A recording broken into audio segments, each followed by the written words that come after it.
Assalamualaikum warahmatullahi wabarakatuh. Selamat pagi para netizen di mana saja Anda berada. Salam opini rakyat. Sahabat saya, Said Didu, yang telah berusaha menyuarakan aspirasi masyarakat untuk keadilan dan kebenaran, dipanggil oleh polisi untuk dimintai keterangan karena pengaduan. Sebagai orang yang tahu dan bersahabat lama dengan Said Didu, saya menyatakan I stand with Said Didu. Terus berjuang. Assalamualaikum warahmatullahi wabarakatuh. Saya Yusuf Muhammad Martak, selaku Ketua Umum Gerakan Nasional Pengawal Fatwa Ulama, menyatakan berada bersama Said Didu karena Said Didu bukan hanya manusia merdeka, tapi Said Didu adalah pejuang yang lebih mulia daripada aparat, daripada pejabat, daripada perwakilan rakyat di parlemen yang tidak bersuara apapun untuk membela rakyat, bangsa dan negara. Lanjutkan Said Didu, insya Allah perjuanganmu akan dimenangkan oleh Allah Subhanahu wa Ta'ala karena engkau telah berbuat yang terbaik. Lanjut. Allahu Akbar. Wassalamualaikum warahmatullahi wabarakatuh. Bismillahirrahmanirrahim. Assalamualaikum warahmatullahi wabarakatuh. Saya Bunda Mary dari Lampung. I stand with Dr. Said Didu. Assalamualaikum warahmatullahi wabarakatuh. Saya Eb Saifullah Fatah dan saya stand with Said Didu. Saya Andi Sahrandi, dengan ini menyatakan I stand with Said Didu. Assalamualaikum warahmatullahi wabarakatuh. Saya Ruslan Buton, stand with Dr. Said Didu. Assalamualaikum warahmatullahi wabarakatuh. Saya Medi Juniarto, I stand with Said Didu, siap mengawal kepentingan hukum. Assalamualaikum warahmatullahi wabarakatuh. Saya Ges Halifah, mendoakan Bang Said Didu, senior saya, seorang pejuang. Semoga dia terselamatkan dari kejahatan terhadap dirinya dalam pembelaannya terhadap hak-hak rakyat yang dirampas terhadap tanah mereka sendiri. Semoga Bang Said bisa melewati ini dengan sebaik-baiknya. Semoga Allah memberikan pertolongan kepadanya dan semoga perjuangannya berhasil hingga pada akhirnya rakyat bisa kembali menikmati miliknya sendiri agar tidak dirampas oleh para pemilik modal yang dilindungi oleh kekuasaan. I stand with Bang Said Didu. Saya Profesor Dr. Ikran Nasar Bakti, stand with Dr. Said Didu.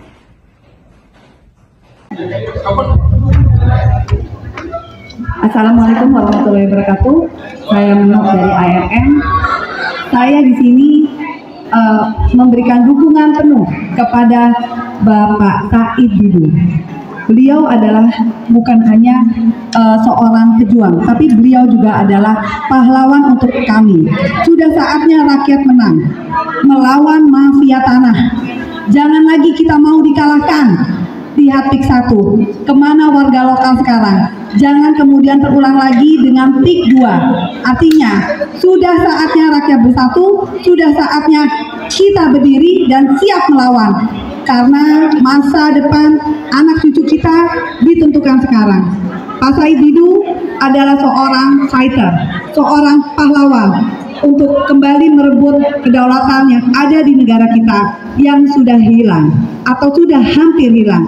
Sekali lagi kepada Bapak Said Didu, tetap semangat, Ewako.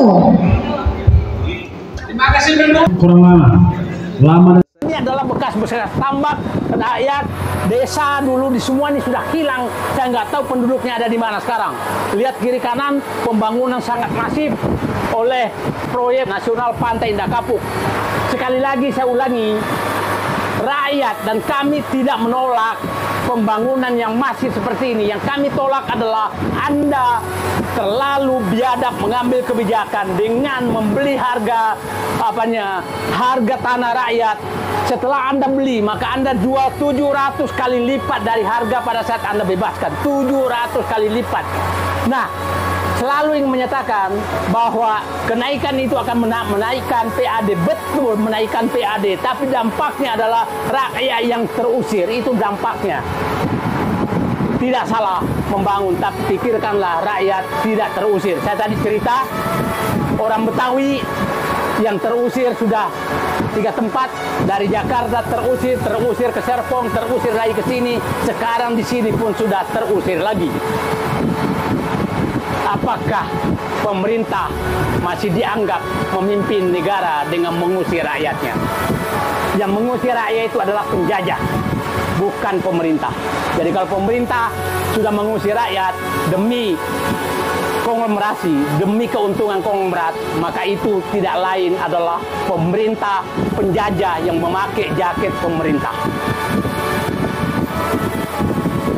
Semoga pemerintah melihat apa yang kami ini, karena saya yakin kami juga masuk ini sembunyi-sembunyi, karena saya yakin kalau media mau datang ke sini selain dilarang, pasti juga tidak akan bisa menyiarkan, karena pasti dipotong oleh redaksinya. Karena saya paham pemilik Pantai Indah Kapuk ini adalah orang yang sangat kuat dan sangat dekat dengan kekuasaan. Dia bisa melakukan apa saja untuk orang-orang yang mencoba menyadarkan kebijakan ini agar rakyat tidak tergusur. Itu saja, dan insya Allah saya Muhammad Said Didu akan menghabiskan waktu saya untuk membela rakyat. Karena oligarki yang kita lawan ini sekarang sedang berjuang untuk memenangkan calon-calonnya, calon gubernur, calon bupati, calon wali kota. Mereka sedang berjuang untuk itu. Nah, apabila dia berhasil, maka Indonesia semakin dikuasai. Nah, saya kasus PSN PIK 2 ini adalah kasus yang sangat telanjang, tapi kasus seperti ini banyak sekali terjadi. Yang melakukan, kita tahu bahwa pada saat Bung Karno, Pak Harto dan seterusnya, para oligarki ini itu hanya menebang pohon, tidak mengambil tanahnya. Sekarang sejak Pak Jokowi jadi presiden, itu tanah rakyat yang diambil, bukan lagi tambang yang diambil, tanahnya juga diambil. Bahkan tanah di dekat Jakarta pun diusirin rakyat PSN PIK 2. Jadi saya hanya menyatakan pada kesempatan ini kepada pihak-pihak berwenang, tidak ada gunanya menekan Said Didu lagi, karena agenda ini sudah diambil oleh seluruh rakyat Indonesia untuk memperjuangkan hak mereka. Saya berharap masyarakat Rempang, masyarakat rakyat di Medan, rakyat di Makassar, rakyat di Surabaya, rakyat di kota-kota besar, bersatulah kita melawan oligarki untuk mengambil tanah-tanah bapak dan ibu semua. Rakyat di Sulawesi, rakyat di Papua, rakyat di Maluku, rakyat di Kalimantan, mari kita bersatu untuk melawan mereka, para oligarki ini mengambil tambang-tambang yang ada di Pulau Bapak. Karena yang melakukan itu adalah mereka-mereka yang bergabung di dalam orang-orang yang sama yang melakukan hal yang sama di PSN PIK 2. Jadi perjuangan ini bukanlah perjuangan Said Didu. Saya bukan siapa-siapa. Saya hanya membuka bahwa ada pihak yang menguasai negeri ini, yang bebas, seakan-akan bebas menggusur rakyat dimanapun dia mau, dan menjadikan pemerintah dan aparat sebagai bonekanya. Itu sebenarnya intinya. Dan boneka yang betul-betul dipelihara hampir 10 tahun ini adalah Joko Widodo. Joko Widodo lah yang memberikan karpet merah kepada mereka lewat Undang-Undang Cipta Kerja, lewat PSN. Dialah yang memberikan karpet merah kepada oligarki untuk menguasai ekonomi, menguasai politik, dan menggusur rakyat dimanapun dia mau. Jadi kepada seluruh rakyat Indonesia, hari ini saya datang ke tempat ini, saya menyatakan kepada penguasa Muhammad Said Didu menyerahkan agenda perjuangan ini dan berterima kasih kepada seluruh rakyat Indonesia bahwa agenda perjuangan menyelamatkan bangsa Indonesia ini Bapak dan Ibu sudah ambil alih. Tapi kita tetap bersama, mudah-mudahan setelah ini kita berhasil untuk menghentikan arogansi para oligarki ini, dan mereka dan para boneka-bonekanya juga makin menyadari. Kita berharap Presiden Prabowo segera bertindak untuk menyelamatkan bangsa ini. Kita tahu bahwa tambang, hutan, tanah, sawah, laut, semua sudah diambil mereka. Hari ini saya menangis, saya mengingat teman perjuangan saya, Dr. Rizal Ramli, Dr. Faisal Basri, Lius Sungkarisma. Saya tidak tahu. Mudah-mudahan saya masih dikasih umur yang panjang. Saudaraku semua yang sudah sedang berjuang, selamat beristirahat di sisinya. Dan insya Allah kami akan menyusul. Tapi saya bermohon kepada Allah, panggillah kami semua menghadapmu setelah kami berhasil mengambil kembali kedaulatan rakyat ekonomi dari para oligarki yang merampok negeri ini. Terima kasih. Assalamualaikum warahmatullahi wabarakatuh. Setelah kami berdiskusi panjang dengan Pak Saididu dan kawan-kawan dan seluruh banyak elemen yang berkumpul di sini, persoalan Pak Saididu adalah persoalan rakyat Banten khususnya dan Indonesia pada umumnya. Oleh karena itu kami semua di sini mengambil alih apa yang menimpa pada Pak Saididu akan kami perjuangkan sampai titik darah penghabisan demi kejayaan dan kedaulatan negara kesatuan Republik Indonesia. Kami juga memohon kepada Presiden Prabowo untuk berdiri bersama rakyat Indonesia, buktikan timbul tenggelam bersama rakyat. Hidup Indonesia! Hidup! Merdeka! Lawan oligarki! Takbir! Ada wilayah yang pemerintah sudah nggak ada. Itu adalah wilayah PSN PIK 2. Wilayah PSN PIK 2 itu kan ditulis hanya 1.700 hektar dari 2.800. Tapi faktanya semua wilayah di 9 kecamatan itu terpampang semua PIK 2. Bukan wilayah yang disebutkan. Nah, 9 kecamatan tuh mulai dari Kosambi, Teluk Naga, Paku Haji, Mauk, Sukajadi, Kemiri, Kronjo, Mekar Baru, itu 8 kecamatan adalah Kabupaten Tangerang. Tambah kampungnya Ma'ruf Amin itu Tanara, itu masuk, tapi Ma'ruf Amin pun diam. Coba bayangkan seorang wakil presiden kampungnya mau digusur rakyatnya, dia diam. Seperti siapa yang di atas? Kecil sekali. Kampungnya Ma'ruf Amin, Tanara itu, saya kemarin ke sana, itu ditawar hanya Rp30.000 per meter. Sawah tambak, itu kampungnya Ma'ruf Amin. Bapak dan Ibu bisa bayangkan sebangsa dan setanah air, kampung wakil presiden tidak bisa berteriak melawan oligarki, itu praktik. Jadi, nah, orang boleh menyatakan ada pengacara besar, misalkan saya Saididu bohong, saya punya rekamannya semua. Jadi jangan menganggap saya bohong. Ada menyatakan bahwa itu transaksi. Saya punya rekamannya, orang ini transaksi di kantor pengembang, bukan di lapangan. Notaris-notaris mereka sekarang ada di kampung-kampung mutar-mutar. Notaris diturunkan ke kampung-kampung dengan menawar tanah.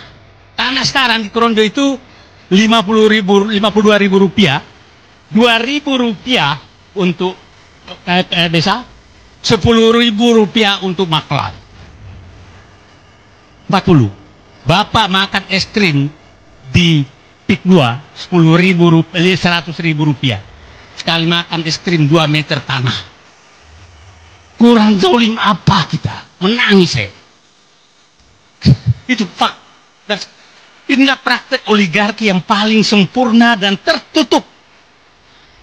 Tertutup yang menariknya. Karena saya membela rakyatnya, Ketua Aptesi melaporkan saya ke polisi. Ini negara apa? Aparat melaporkan rakyat yang membela rakyatnya. Ini negaraku. Bapak saya perintis kemerdekaan, mendidik saya melihat perjuangan dia negaraku. Nah, aktor apa sih yang menyebabkan Pak Amsari itu memberikan? Saya pikir bapak-bapak ahli teori saya nanti kita kaji. Satu yang dilakukan itu adalah dia menetapkan wilayah itu sebagai lokasi yang seakan-akan hanya pengembang PIK 2 yang boleh beli. Itu oleh Pemda. Oke? Akhirnya tidak boleh ada transaksi apapun kecuali dengan mereka. Yang kedua, yang kita lakukan adalah izin jual beli. Tidak boleh ada jual beli di lokasi 9 kecamatan itu kecuali kepada pengembang. Lurah, desa, camat, tidak boleh ada transaksi apa. BPN tidak boleh ada transaksi apa. Ketiga, mekanisme pembebasannya aneh. Ini masuk PSN. Biasanya kalau pembebasan pemerintah kan ada mana panitia penetapan harga, panitia lap. Sobat netizen, apa pendapat Anda? Silahkan ditulis di kolom komentar. Terima kasih telah menyaksikan video ini sampai selesai. Salam hormat. Wassalamualaikum warahmatullahi wabarakatuh.